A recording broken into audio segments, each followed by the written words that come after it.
This conference will now be recorded. And I just wanted to tell you who our photo contest winners are. So we decided to do a photo contest. We had 18 submissions, and they were split fairly evenly between our 3 categories, which were wildlife, landscape, and restoration. So the winner for our landscape photo is Ryan Leffler for Basalt Falls. And Ryan works for the Foster Creek Conservation District, so I'm guessing this photo was taken in Douglas County. So good job, Ryan. And the winner of the restoration category is Kelly Evans with the U.S. Forest Service for her photo, Reflections. And then our winner in the wildlife category was Yakima Canyon Otter. The photographer is anonymous, but we know who they are, so we'll send them their prize. So all of our winners will receive some prize goodies. We would like to thank BFI Native Seeds and Plants of the Wildlife. I think I said that wrong, but Plants of the Wild, yeah, for their donations. And we would like to thank Judith Johnson also for helping collect and organize the photo submissions, and to Tricia for uploading them to Facebook. So thank you to all our photographers for your great submissions. And so maybe we'll do this again. So if you have great photos, set them aside, and we're gonna try this again next year. So again, I just wanted to go over the rules for those who are logging on late. Just go ahead and please remain muted for the whole for all the presentations, and put all your questions into the chat box. And you can either ask them during the presentation, after, or even if you think of them later, you can ask them, because we'll have a slot at the end to answer all the questions. And we love getting the questions, and so please feel free to submit them.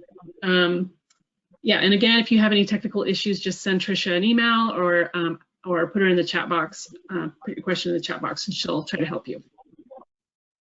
All right, so we're going to go to today's speakers. We have Dale Meck with Yakima County, Gail Redberg with Umatilla Tribe, and Tim Abbey with Natural Systems Design. So we're going to switch over to the presentation, and I believe Joanne is going to facilitate the introduction, or give the introduction. Thank you, Heather. Our first presenter today is going to be Dale Meck. He is a project engineer and project manager for the Yakima County Water Resource Division and the Countywide Flood Control Zone District. He is committed to reducing flood risks to his community by restoring historic floodplain functions through enduring, cost-effective solutions that also directly benefit native aquatic and riparian species. Recent projects on the Natchez River have involved levee setbacks, side channel construction, and through a partnership with the North Yakima Conservation District, a variety of efforts to accelerate the recovery of beneficial riparian vegetation on the floodplain.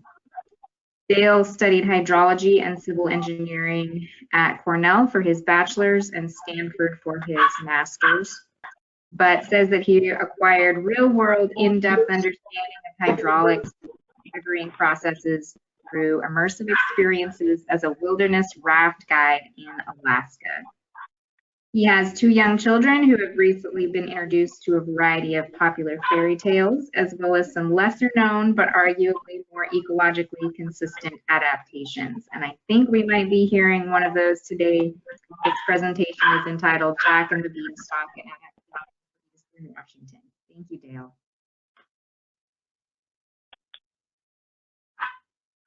All right, let's see if I get the audio to work. You guys hear me? Yep, we can hear you. Perfect, thank you. All right, well, hey, thanks everybody for the opportunity to present. Really appreciate it.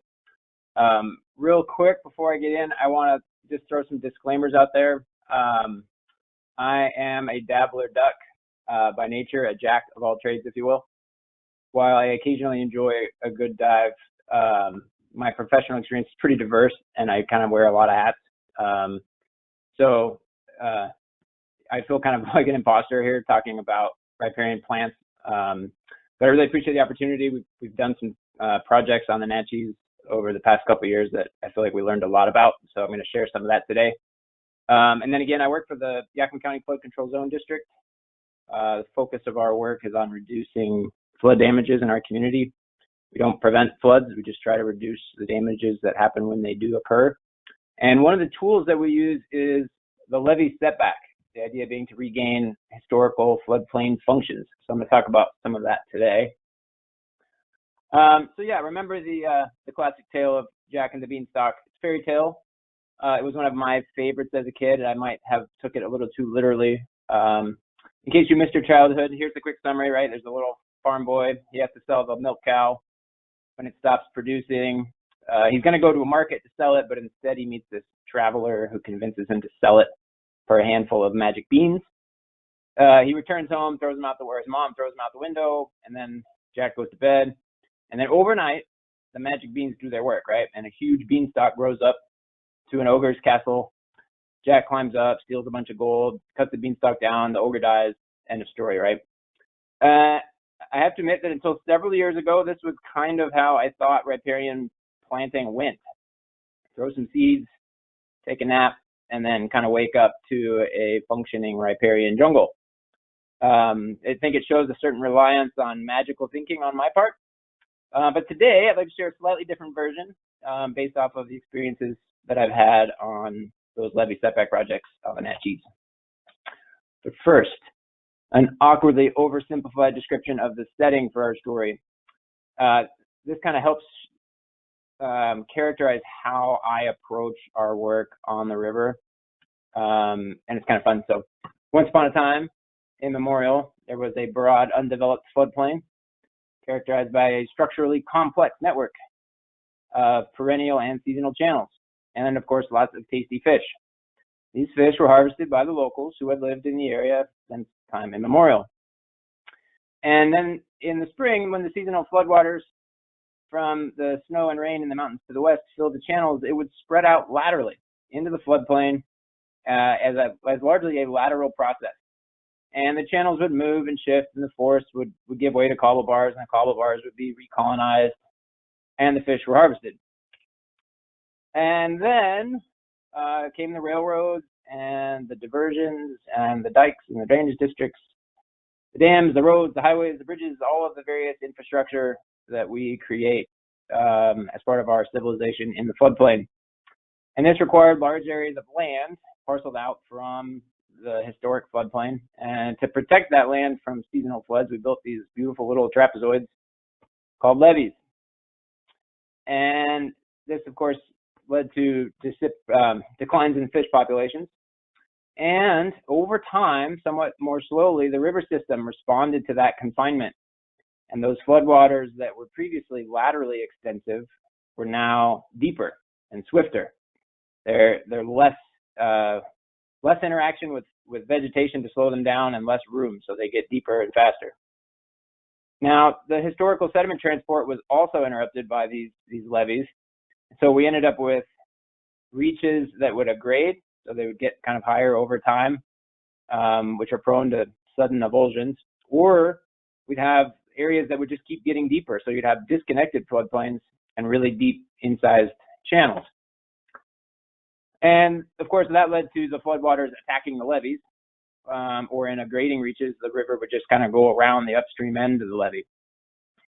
This led to increased damages and increased costs just associated with maintaining the levees and repairing flood damages.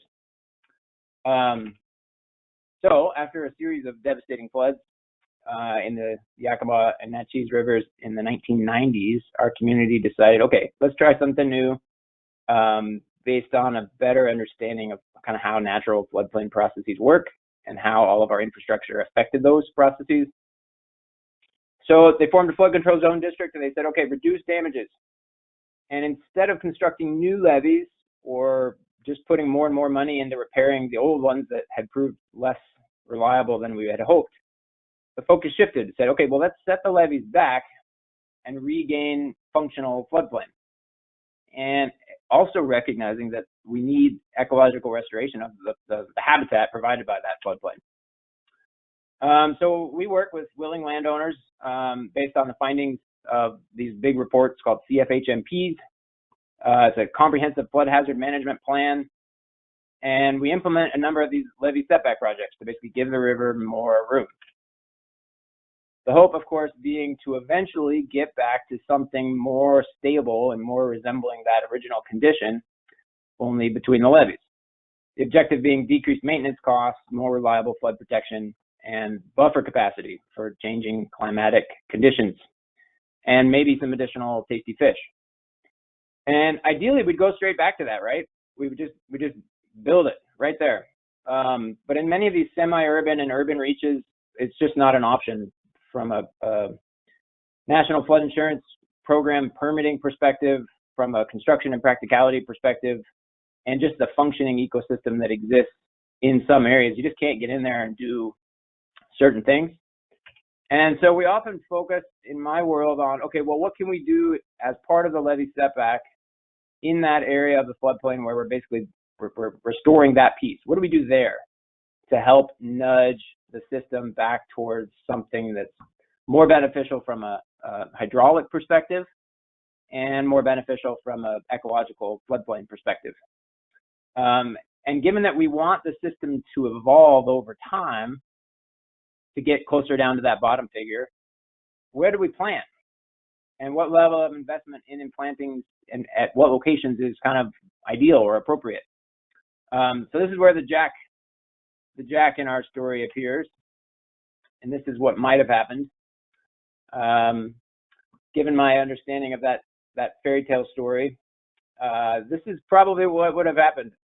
I had just inherited the project management of a couple grant projects, and some of them were ready for construction and others were still kind of getting geared up to buy land and get permits started. And all the focus of these grants was on reduce the flood risk, lower the base flood elevation, set back the levee, improve connectivity. It wasn't really a focus on vegetation. And as a civil engineer, I had a lot of experience with the hydrology and the hydraulics and the geomorphology, and I was like, all right, we got this. But then I kept seeing this revegetation task at the bottom of the grant. And one of them, in its entirety, the entire scope of the grant agreement was revegetate pilot channels and disturbed portions of project. And so remembering back to the story of Jack and the Beanstalk, I might have been tempted to go down to the river and buy some magic riparian seeds and scatter them on the site and just call it a success, not necessarily realizing the weedy failure that I'd be in for months later. But fortunately, I had attended a certain riparian planting symposium several years ago, and I had heard 3 presentations in particular, one from Brian Schmidt, one from Scott Nicolai, and one from Katrina Strathman. And I remember sitting there and listening to the presentations being like, oh, this takes a lot more time and effort and planning than I realized. And I had also heard a presentation from Mike Denny about a project near Walla Walla that involved some pot pies and some pigs and some ravens. And I remember writing down to myself, oh, wow, even with a lot of planning and a lot of experience and a lot of time and effort, things can still go horribly wrong. And so what I want to do today is kind of just go back through the 3 levee setback projects that I've been involved with on the Net Cheese in particular, which are done, if you will, from a flood risk reduction perspective, but are still mostly in their infancy as far as where we are on the ecology. And just share what I think went well and what I think I've learned. And at this point, I'll probably have to ask all of the funding agencies on the call to drop off so I can actually share those lessons. Okay, so real quick, before we get into the projects, I want to real quick look at some hydrology. When I think about the flood risk and the levees and the benefits that I'll get from a flood risk perspective when I move the levee back, I think about flood frequency analysis. How likely is a flood of a certain size to occur, and how big is it? Now, those floods, often the big ones in particular, you can see there in the green, occur in the winter, and they're really quick, and then they're over. When I'm thinking about what do I do, the ecological functioning of the floodplain, I'm thinking about the opposite. I'm thinking about what are the predominant flow conditions? What's most of the time going to be the case? And so what I've got here is kind of an average flows over 1992 to 2016, showing kind of the daily minimum, the daily average, and the daily maximum. And so, yeah, you can see the green peaks in the winter months can be pretty significant, but pretty short. But then from late March through the end of June, you have this spring freshet where flows generally rise and they get above about 2,000 CFS almost, most years for a couple of months. and then we have a pretty low flow summer condition, end of July or mid-July to kind of end of August. And then there's flip-flop, where they flip the dams around and run the water in the Natchez arm instead of in the Yakima arm. And so when I'm looking at planting and channel design, I'm thinking, oh, okay, well, I need to know when that channel is going to get wet. And I should be thinking about how long it'll be wet on average and where to plant in relationship to that. So I've got that red bar in there as kind of a range that I'm often looking at as far as when I think channels should get wet. And part of the idea is there is to get them wet for a while during times of the year when there's a lot of water and it's relatively cold, but then to let them go dry, let them be seasonal during the hot summer months when I don't really want to spread the water out. We know it's going to change. The sites on the Natchez in particular move around, and so it's just a kind of a starting point. And then I've got that 8,000 CFS figure circled, just so you have kind of a bit of a basis on what the 2-year event level is, about 8,000 CFS. We'd expect that to occur probably every other year. All right, so first site, N9. This is near the town of Natchez. Highway 12 is barely visible at the bottom left. And then, yeah, the town is just a little bit off the screen there. This is a project where there are 2 levees, the N7 levee in red and the N9 levee in pink. And in our infinite wisdom, we constructed the N9 levee to point almost directly at the N7 levee, which of course basically failed regularly or was really expensive to maintain. And so the idea was, well, shoot, why don't we buy the property on the opposite side, move the levee back, and reconnect that floodplain? We'll get a benefit to the N7 levee that way, and we won't have to pay as much to keep it working. We'll see lower flood elevations, and so we did. We said, okay, let's work with that landowner. Let's figure out what we need to do to buy it. Let's get an easement on the other piece. Let's set back the levee. So here's what it looked like before. You can see that the 2 pictures on the left show the existing vegetation condition. A couple functional trees, but mostly at the lower end, and then pretty rough at the upper end. A strip of levee kind of right along the middle there. The photo on the right pretty effectively kept that whole right side of the floodplain dry. Project went really well. Unfortunately, we saved some money on the construction costs, and we were able to roll that funding into additional kind of initial planting efforts. The first thing we did, though, is do some hydro seeding just to get some native seed out there. That was what would have been the extent of the project if we didn't kind of have the wisdom of the conservation district to help us think about longer term site behavior. But the seeding did go really well. We had a good spring, despite kind of a lack of any sort of dirt out there. Very large site, or very large sediment. Those cobbles are 14 inches plus. And we got a couple things right. As intended, the channels, they got wet when we thought they would, and they got wet for a long time. And the upper end of the channels, which is kind of the foreground in the picture on the right, you can see that the flows spread out into the floodplain. They go in the channel, but they also spread out into the floodplain. They interact with features. We like that, right? But at the downstream end, you can see I have a little meh arrow. We didn't quite get it dialed in there. The channels, you can see, are very straight. The term at the time was a pilot channel.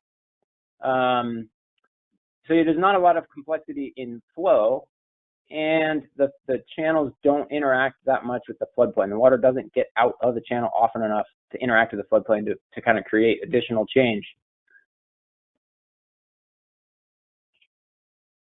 Another thing we got right, though, is at the upper end of that channel, we buried some wood. We had it just stick out a little bit into the channel. We buried it deep in the rock. And we said, okay, well, maybe that'll be enough to kind of jumpstart some process out there. And lo and behold, first flood event, the river built its own large woody debris structure, if you will. And then 2 years later, it's beautiful. There's a giant clunk of wood right there. It kind of helps steer flows into the side channel. It's created some shade and some complexity right at the inlet. But that's probably the limit of the things I love about this site, other than how well the stewardship has gone. You can see again on the photo on the right, really straight channels, really boring hydraulics. There's no eddies. There's no places for the flow to slow down for you know, it doesn't even swing to the left and to the right really. And you can see at the upper right, there was a big old beautiful pine tree there. We routed the channel around it, but still managed to take it out. It took a couple years. My guess is that we ended up draining it, even though it was in a disconnected portion of the floodplain. It probably had enough surface moisture in what little soil there is out there to go. But by putting in a low spot next to it, even though we had water in the channel, we were draining that area. Similarly, on the side of the channel, you can see on the right there, a red circle around some mulch strips with plants in them. It was dry. The channel acts as a local drain. I think we would have done a lot better if that channel had just been a bit more messy, a lot more stuff on the sides, a lot more complexity to help jack the flow up. It's working great from a flood perspective. We're getting a lot of water through there that would otherwise be trying to beat up the N7 levee. And I think we'll continue to see channel change at this location, but it is going to be slower than I would have preferred.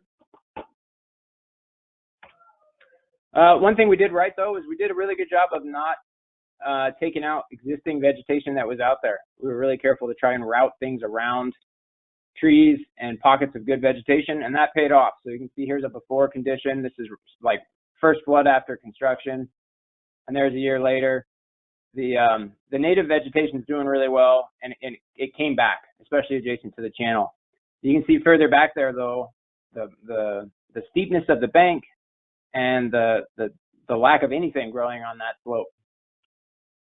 And overall, the straight channel through really large substrate, it's moved. We've had a couple decent sized flows through there. It looks quite a bit different than it did when it started, but it still has a long way to go before I would say it's providing a lot of ecological value. And, you know, we were a little limited on what we could do as far as cut fill out here. The cost of these projects really hinges on how much material you have and how far you have to move it. But this made me think of a graphic I had seen in a presentation before that I really like. And essentially you hear this talk of stage 0 as a target, right? That's where we were. We'd like to get back to something that functions like that. But what we've built here in our pilot channel is a stage 2 or stage 3 channel, which of course doesn't provide the habitat benefits that we're after. So I think we learned our lesson here, and we're getting our flood benefits, and the stewardship that the Conservation District has done on the site has really made it look great. But we are going to have to wait. We're going to have to wait for that channel to move over time, for trees to fall in, for that channel to actually get to a more complex and interactive channel. All right, second project, N1, and I'm only going to talk about this one real briefly. Here's the existing conditions, or I guess we'll say the previously existing conditions. And you can see that the existing site conditions pretty much guarantee our success. This site had been a mess and a challenge for the county for a long time. On the left, you can see the 1996 flood event basically has eaten through the levee. It's flooded the site. Not good for the landowner, not good for the river, not good for anybody. So what we're going to do is we're going to buy the property you see that's kind of empty, just to the left of the cars, and we're going to work a deal with the landowner to say, hey, why don't you move half of your wrecking yard over there, so we can set the levee back and give the river more floodplain. So here is the after condition. We've preserved all the existing vegetation. We've moved the levee back, and I mean, fundamentally, we're already thrilled. At this site, we didn't have the same level of connectivity that we did at the other site. We knew we weren't really going to get a lot of water in here in the short term. But this reach of the Natchez River is really dynamic. It's been moving a lot over the past 10 years. And we anticipate that to continue. And so we know we're going to see the river migrate in this area, especially as a result of the levee not being there.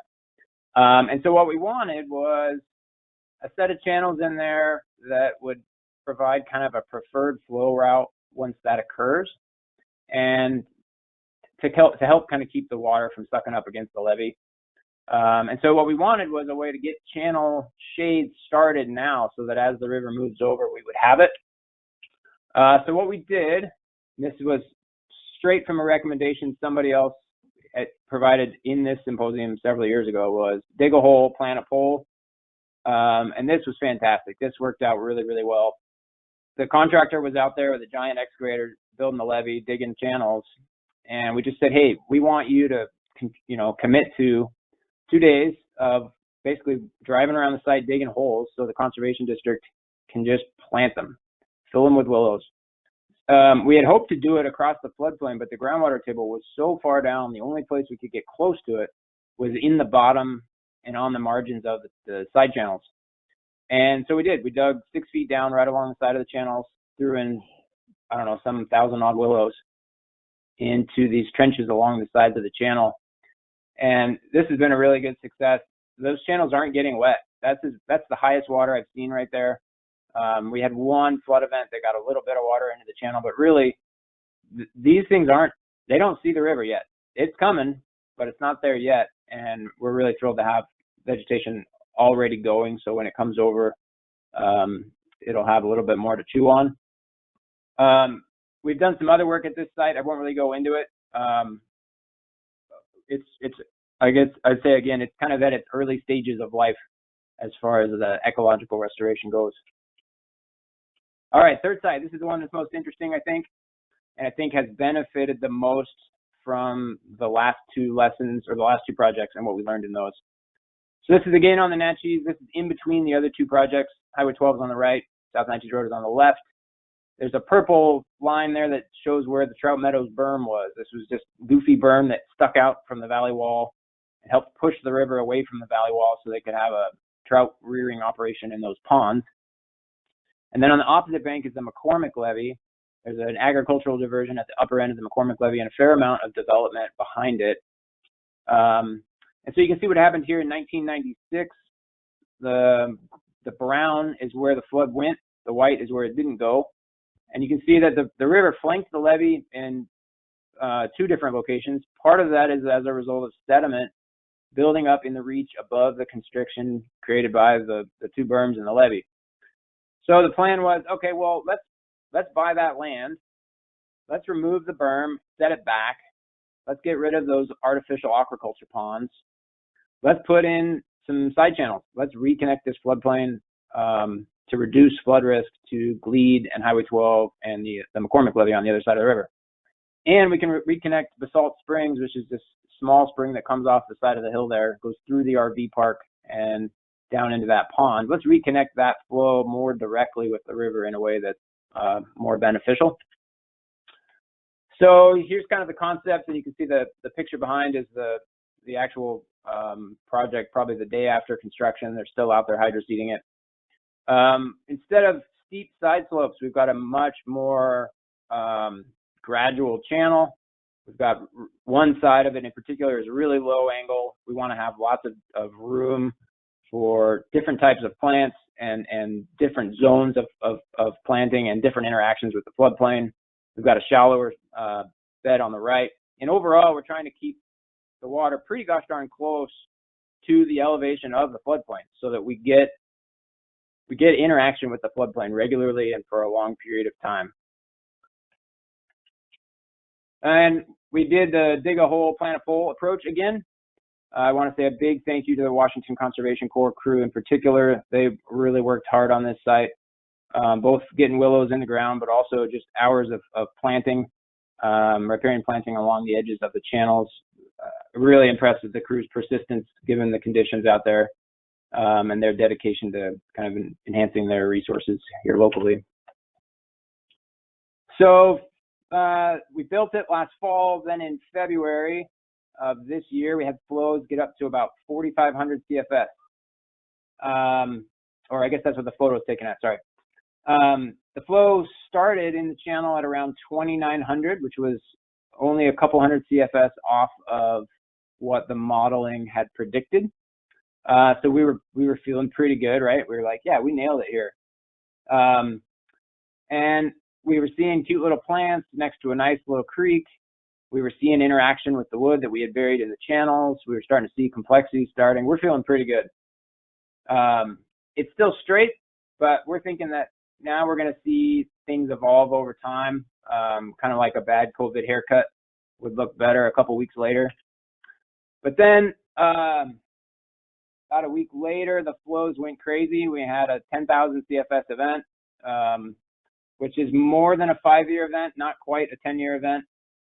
And this event significantly changed the hydrology of the site. It reconfigured the inlet there in particular.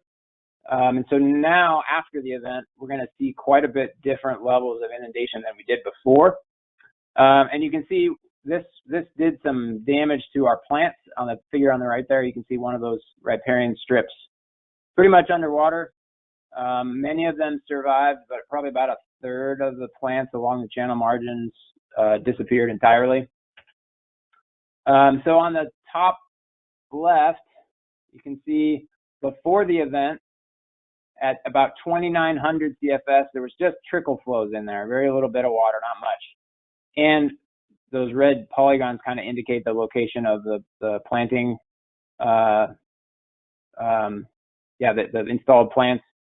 And then you can see there's a buried willow trench right on the corner. And then after the event, at a lower flow, we have way more water in the channel than we did before. And we've lost pretty much that whole bank right there. Those 4 plant strips completely gone. It was kind of a maintenance headache to go out and find those downstream and clean it all up. The Conservation District did an amazing job of that. I'm really pleased with that and those folks. But you can see we lost some work, but fundamentally this is part of what we were trying to restore. We want the river to move around. We want it to interact with the floodplain. We want complexity, and we got it. We really got a much more dynamic site that looks quite a bit less engineered than it did before, and I think there's more of that to come. So here's another photo showing the kind of the inlet. We buried a couple logs right at the beginning. Those have done really well. Now we've got a kind of a nice looking wood structure going that will continue to shift and evolve over time. We aren't trying to hard point something or force a specific condition. We just want to jumpstart the natural process. So again, you can see at 2,000 CFS there, we still have quite a healthy connection to the main channel. So here we are again at 900 CFS. This is about a week ago. And the site's really starting to look great. The flows are going to continue to drop as we go into the summer, but we're seeing really sustained connection to the channel. So we have lots of water out there. The plants are loving it. And the willows in particular, we did this right. We put them all over the site. We've got some right up against the channel. We've got some further out on the margins. And we've got some pretty like 20 to 30 feet up away from the bank on the floodplain in anticipation of additional lateral movement, so that as the channel moves, we see more interaction with floodplain, so we can steer it the way we want. It's kind of like we'll call it a willow levee. So I want to throw out a big thank you to Mike and Brian here in particular with the North Yakima Conservation District. They shared their wisdom and experience with me regularly, and it took a while for them to kind of bang it into my skull, but I'm still learning it. I really appreciate that. They also anticipated the longer term opportunity at these sites and worked with me to put grant applications together for stewardship funding. So though most of these projects were built with flood oriented money, now we've got kind of a jump start, and we've got water quality funding to help really nurture these sites along. And I've been really impressed with the way that some of our earlier sites, man, like a week or two after construction, the weeds started coming in, and I was nervous and you go out there now and things look great. So really big thanks to those guys. So here's a quick summary of kind of what I think I've learned. First, pick sites that are horrible. Get lots of pictures showing how bad they are. And then, avoid impacts. Do no harm. If there's existing functional floodplain out there, don't mess with it if you can, because it just takes forever to grow plants, apparently. And then, yeah, dig holes, plant willow poles. We found this to be really effective, especially in situations where we anticipate scour, and also in anticipations where in areas on the floodplain where we like to nudge the flow a certain direction.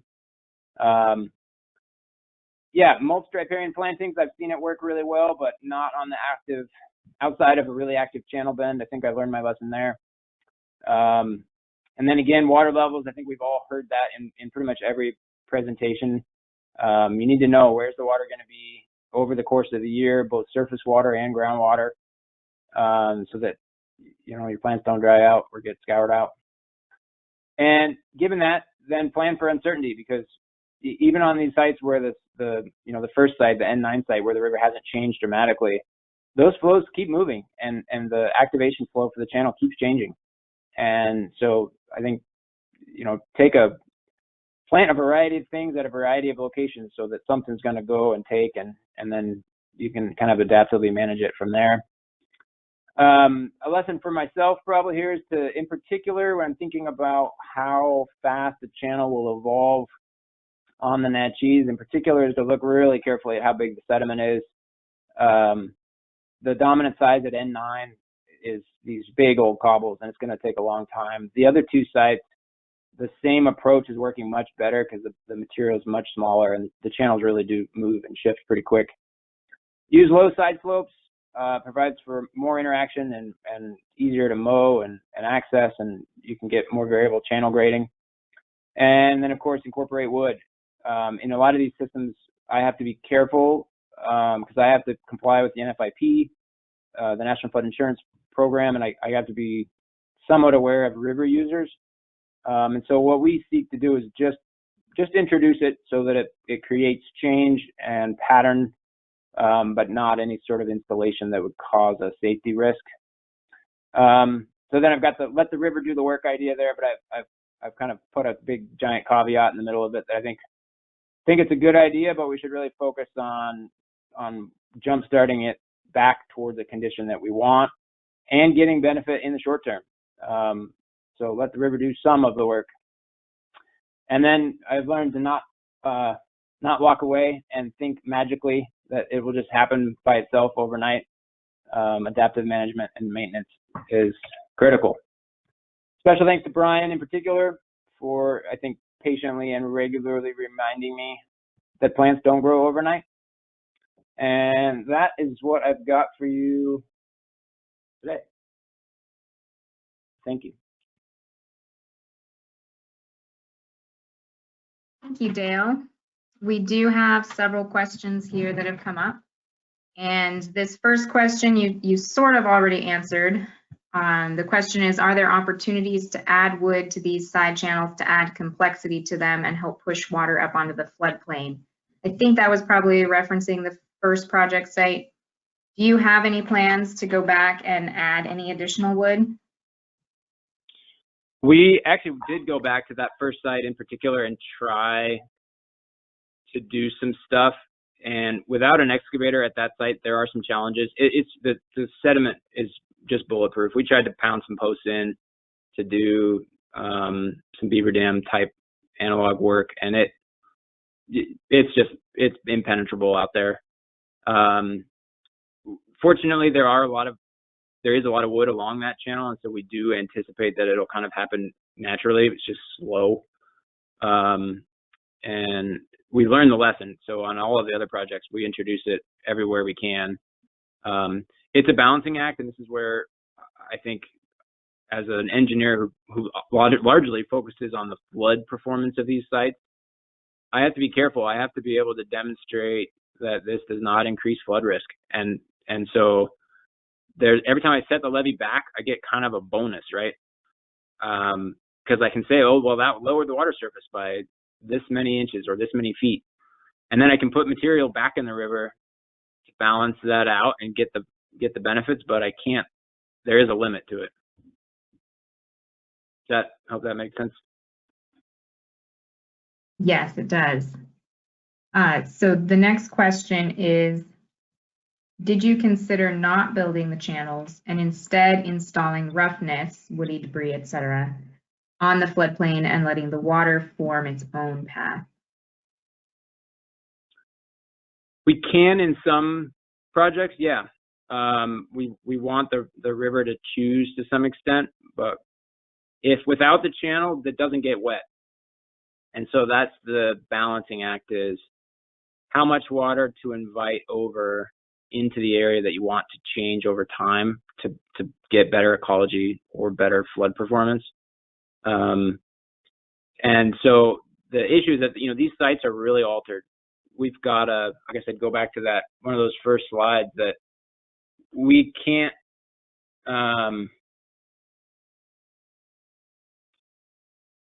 let's see. Yeah, the bottom picture there, that's often where we're starting from, is that the river is sucked up against the levee and it's really deep.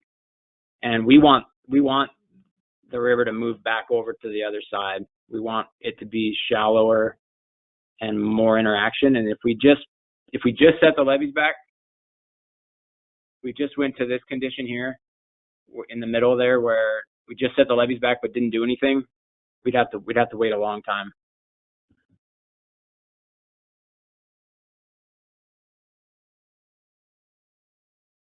Thank you. That does make sense. Another question here. What was the condition of the soils once the wrecking yard was moved? Was there any mitigation needed? That's a great question. Yeah, we did have to look at that, and they did evaluate the soil underneath the yard before actually the project went forward. And it wasn't a problem. Fortunately, we didn't have a contamination problem there that we needed to address. So it came up, but it ended up not being a concern. Oh, that's good. All right, another question. Are there any plans to plant trees and shrubs on the floodplain areas around your new channels? Is it constrained by funding? Yes, we do have funding to do more planting out there. That last site in particular, the Trout Meadows site, is really big. And so we're focusing on the riparian components at this point. In particular, the outlet channel from the spring isn't subject to the same velocities as the main channel. And so we've got a lot of opportunity there because we've got more reliable water annually, and less risk from scour. But the conservation district's doing a great job of getting stuff established all over the site. If there was a bunch more money, we would plant more.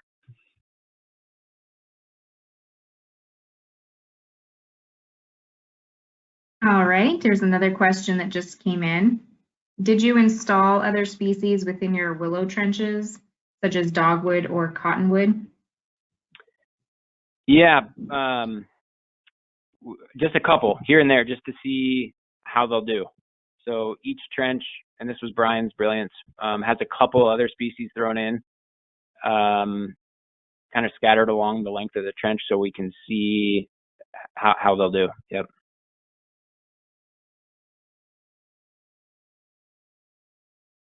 All right, how did the non-willow species perform so far?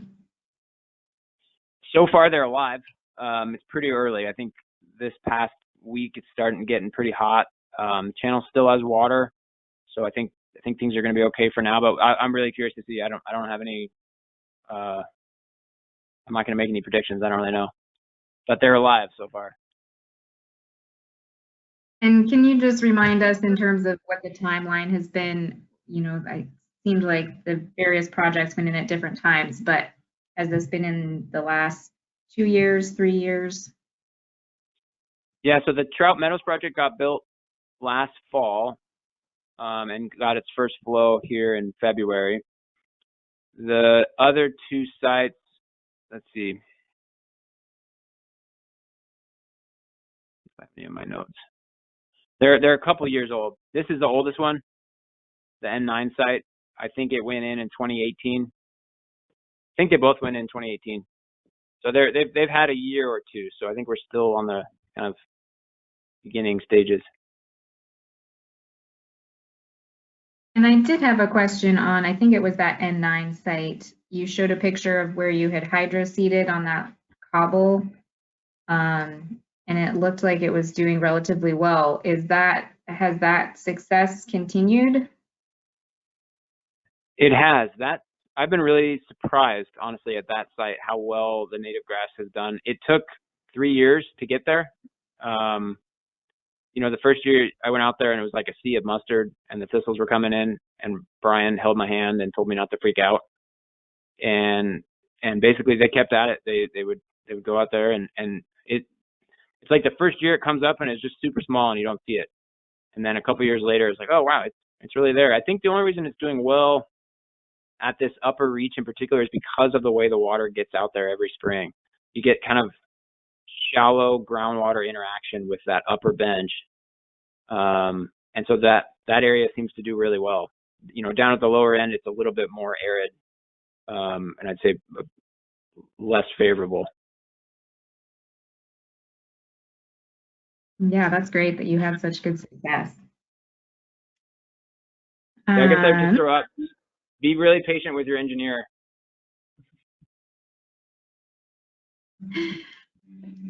Sounds like you've been doing pretty good so far. I'm not seeing any other questions popping up here. If anybody else has a question that they want to throw in, I think we do have another minute or two. Otherwise, we can move on to our next presentation.